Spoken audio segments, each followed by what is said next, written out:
Hello friends, welcome back to V S kitchen and blogs. ಎಲ್ಲರಿಗೂ ನಮಸ್ಕಾರ. ಇವತ್ತಿನ recipe carrot halwa. So ನಾನು ಮಾರ್ಕೆಟ್ಗೆ ಹೋಗಿದ್ದೆ. ಮಾರ್ಕೆಟಲ್ಲಿ ಒಂದು ದೊಡ್ಡ ಕ್ಯಾರೆಟ್ನ ನೋಡಿದೆ. ಒಂದೇ ಕ್ಯಾರೆಟ್ ಅರ್ಧ ಕೆ.ಜಿ ಅಷ್ಟಿತ್ತು. ಸೊ ಅದನ್ನು ತೊಗೊಂಡು ಬಂದು ಅದನ್ನು ಏನಾದರೂ ಸ್ವೀಟ್ ಮಾಡೋಣ ಅನ್ನಿಸ್ತು. ಕ್ಯಾರೆಟ್ ಹಲ್ವಾ ಮಾಡಿದ್ರೆ ಚೆನ್ನಾಗಿರುತ್ತೆ ಅಂತ ಹೇಳಿ ಇವತ್ತು ಕ್ಯಾರೆಟ್ ಹಲ್ವಾನ ಮಾಡ್ತಾಯಿದ್ದೆ. ಇದು ನಮ್ಮ ಯಜಮಾನರಿಗೆ ತುಂಬ ಇಷ್ಟ ಅಂತ ಹೇಳ್ಬೋದು. ಸೊ ಅದನ್ನು ಹೇಗೆ ಮಾಡೋದು ನೋಡೋಣ. ನೋಡ್ತಾ ಇದ್ದೀರಾ, ಇದು ಒಂದೇ ಕ್ಯಾರೆಟು. ಸೊ ಇದು ದೊಡ್ಡದಾಗಿತ್ತು.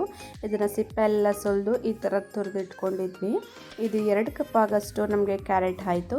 ಇದಕ್ಕೆ ನಾವು ಮೊದಲಿಗೆ ಒಂದು ಕಡಾಯಿನ ಇಟ್ಟು ಕಡಾಯಿ ಬಿಸಿ ಆದ ನಂತರ 2 ಟೇಬಲ್ ಸ್ಪೂನಷ್ಟು ತುಪ್ಪನ ಹಾಕ್ಕೊಳ್ತಾ ಇದ್ದೀನಿ. ತುಪ್ಪ ಹಾಕ್ಕೊಂಡು ಬಾದಾಮಿ, ಗೋಡಂಬಿ ಹಾಗೆ ದ್ರಾಕ್ಷಿನ ಹಾಕಿ ಸ್ವಲ್ಪ ಹೊತ್ತು ಅದು ಘಮ ಬರೋ ತನಕ ನಾವು ಇದನ್ನು ತುಪ್ಪದಲ್ಲಿ ಫ್ರೈ ಮಾಡ್ಕೋಬೇಕಾಗುತ್ತೆ. ಫ್ರೈ ಮಾಡ್ಕೊಂಡ ನಂತರ ಒಂದು ಪ್ಲೇಟ್ಗೆ ಶಿಫ್ಟ್ ಮಾಡಿಕೊಂಡು ಹಾಗೆ ಅದೇ ಕಡೆಗೆ ನಾವು ತುಪ್ಪ ಅಲ್ಲೇ ಇರುತ್ತೆ ಅಲ್ವಾ. ಸೊ 2 ಕಪ್ ಆಗೋಷ್ಟು ಕ್ಯಾರೆಟ್ ಆಗಿತ್ತಲ್ವ, ಅದನ್ನು ಹಾಕ್ಕೊಂಡು ಚೆನ್ನಾಗಿ ಅದನ್ನು ಫ್ರೈ ಮಾಡ್ಕೋಬೇಕಾಗುತ್ತೆ.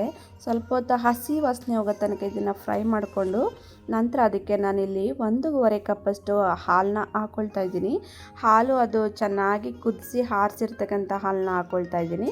ಯಾಕಂದರೆ ಅದು ಹಸಿ ಸ್ಮೆಲ್ ಬರೋದು ಬೇಡ ಅಂತ ಅಷ್ಟೇ.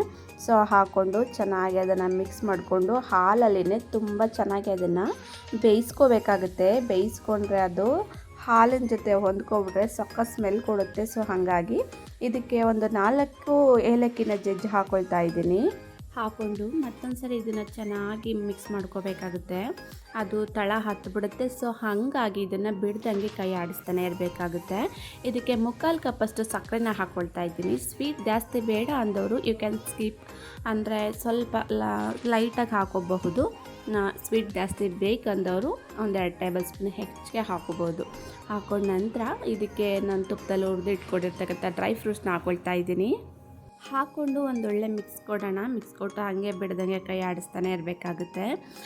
ಹೊರ್ಗಡೆ ಎಲ್ಲ ಹೋಗಿ ತುಂಬ ಸ್ವೀಟ್ ಇಷ್ಟಪಡೋರು ಹೊರ್ಗಡೆಯಿಂದ ತೊಗೊಂಡು ಬಂದು ಸ್ವೀಟ್ಗಳನ್ನ ತಿಂತಾ ಇರ್ತೀವಿ. ಅದಕ್ಕೆಲ್ಲ ಅಂದರೆ ಆರ್ಟಿಫಿಷಿಯಲ್ ಕಲರ್ಸ್ಗಳನ್ನೆಲ್ಲ ಹಾಕ್ತಾ ಇರ್ತಾರೆ, ಫುಡ್ ಕಲರೆಲ್ಲ. ಸೊ ಹೆಲ್ತ್ಗೆ ಅದು ಅಷ್ಟೊಂದು ಸರಿ ಇಲ್ಲ ಅಲ್ವಾ. ಸೊ ಹಾಗಾಗಿ ಸ್ವೀಟ್ ಇಷ್ಟಪಡೋರು ಮನೇಲೇ, ಮಕ್ಕಳಿಗಾಗಲಿ ದೊಡ್ಡವ್ರಿಗಾಗಲಿ ಈ ಥರ ಮನೇಲಿ ಯಾವುದಾದ್ರೂ ಮಾಡಿಕೊಟ್ರೆ ಹೆಲ್ದಿಯಾಗೂ ಇರುತ್ತೆ. ಹಾಗೆ ತುಪ್ಪ ಮತ್ತು ಡ್ರೈ ಫ್ರೂಟ್ಸ್ ಎಲ್ಲ ಹಾಕಿರ್ತೀವಿ, ತುಂಬ ಹೆಲ್ದಿ ಇರುತ್ತೆ. ಶುಗರ್ ಒಂದು ಅನ್ಹೆಲ್ದಿ ಅಂತ ಹೇಳಿದ್ರೆ ಇನ್ನೆಲ್ಲ ಹೆಲ್ದಿ ಅಂತಲೇ ಹೇಳ್ಬೋದು. ನೋಡಿ, ಇವಾಗ ಇದು ನಮ್ಮದು ಕ್ಯಾರೆಟ್ ಹಲ್ವಾ ಆಗಿದೆ. ತುಂಬ ಟೇಸ್ಟಿಯಾಗಿತ್ತು. ನಮ್ಮ ಮನೇಲಿ ಎಲ್ಲರೂ ಕೂಡ ಇಷ್ಟಪಟ್ಟು, ನಮ್ಮ ಯಜಮಾನಿಗಂತೂ ಸ್ವೀಟ್ ಅಂದರೆ ಸಕ್ಕತ್ ಇಷ್ಟ. ಸೊ ನೋಡೋದಲ್ಲ ಫ್ರೆಂಡ್ಸ್, ಎಷ್ಟು ಟೇಸ್ಟಿಯಾದ, ಹಾಗೆ ಕ್ವಿಕ್ ಆ್ಯಂಡ್ ಈಸಿಯಾಗಿ ಮಾಡ್ಕೋಬೋದು. ನೀವು ಸಹ ನಿಮ್ಮ ಮನೇಲಿ ಟ್ರೈ ಮಾಡಿ. ಹಾಗೆ ಹೇಗೆ ಗೊತ್ತಂತ ನನಗೆ ತಿಳಿಸಿ. ಇದಾದ ನಂತರ ಇದಕ್ಕೆ ಒಂದು 2 ಟೇಬಲ್ ಸ್ಪೂನಷ್ಟು ತುಪ್ಪನ ಹಾಕ್ಕೋಬೇಕಾಗುತ್ತೆ. ಹಾಕ್ಕೊಂಡ್ರೆ ಅದು ಇನ್ನೂ ಸ್ವಲ್ಪ ಘಮ, ಟೇಸ್ಟ್ ಸಕ್ಕತ್ತಾಗಿರುತ್ತೆ. ಸೊ ಹಾಗಾಗಿ ನೋಡಿದ್ರಲ್ಲ ಫ್ರೆಂಡ್ಸ್, ಇಷ್ಟೊಂದು ಈಸಿಯಾಗಿ ನಾವು ಕ್ಯಾರೆಟ್ ಹಲ್ವಾನ ಮಾಡ್ಕೋಬೋದಂತ. ಸೊ ನೀವು ಸಹ ನಿಮ್ಮ ಮನೇಲಿ ಟ್ರೈ ಮಾಡಿ, ಹೇಗೆ ಗೊತ್ತಂತ ನಮಗೆ ತಿಳಿಸಿ. ವಿಡಿಯೋ ಇಷ್ಟ ಆದವರು ಪ್ಲೀಸ್ ಒಂದು ಲೈಕ್ ಮಾಡಿ, ಶೇರ್ ಮಾಡಿ, ಕಮೆಂಟ್ಸ್ ಮಾಡಿ. ಹಾಗೆ ಸಬ್ಸ್ಕ್ರೈಬ್ ಮಾಡ್ಕೊಳ್ದೆ ನೋಡ್ತಾ ಇರೋರು ಪ್ಲೀಸ್ ಒಂದು ಸಬ್ಸ್ಕ್ರೈಬ್ ಮಾಡ್ಕೊಂಡು ನೋಡಿ. ಹಾಗೆ ವಿಡಿಯೋ ನೋಡಿದ್ದಕ್ಕಾಗಿ ತುಂಬ ಥ್ಯಾಂಕ್ ಯು. ಇನ್ನೊಂದು ಇಂಟ್ರೆಸ್ಟಿಂಗ್ ಆಗಿರ್ತೀನಿ ಅಂತ ವಿಡಿಯೋ ಜೊತೆ ನಾನು ನಿಮ್ಮ ಮುಂದೆ ಸಿಗ್ತೀನಿ. ಅಲ್ಲಿವರೆಗೂ ಬಾಯ್ ಆ್ಯಂಡ್ ಟೇಕ್ ಕೇರ್.